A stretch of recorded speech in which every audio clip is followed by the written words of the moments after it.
عاوز حالتك النفسية تكون كويسة؟ اسمع معايا الفيديو ده. بعد ما تسمعه اكتب لي تعليق حلو واستغفر الله. عاوزاك تعمل 3 حاجات بسيطة جدا. ممكن تاخد قرارك في الحاجات اللي انا هقولك عليها من غير ما ترجع للتفكير فيها. الحاجات دي مش محتاجة منك غير شوية إرادة وتوكل على الله. أول حاجة إن أنت تفرك دماغك كده وتنضفها من أي أشخاص مضايقاك. انت عارف لو معرفتش تنظف دماغك من اي شخص مضايقك او تخرجه منك، معظمنا مش هيعرف.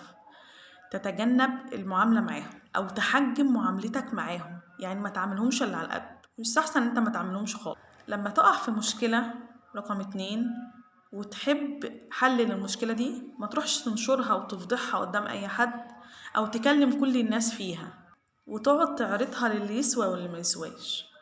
اختار واحد بس يكون صديق ليك وقريب منك تقدر تتكلم معاه في المشكلة دي وتعرف ان هو هيحاول يساعدك في حلها. لانك انت في المشكلة لو زودت عدد الناس وبدأت تنشرها هتحس ان دماغك اتسوحت وقلقك زاد.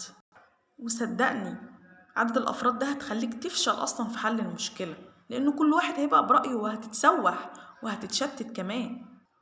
رقم 3 ما تخشش في أي علاقة هتسبب لك توتر أو هتعمل لك مشكلة نفسية مثلا. دور على علاقات اللي هتبسطك وتخلي مودك حلو.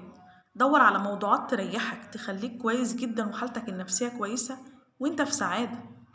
لو استفدت من اللي قلته ادعيلي دعوة حلوة واعمل متابعة وكومنت بالاستغفار زي ما قلت لك.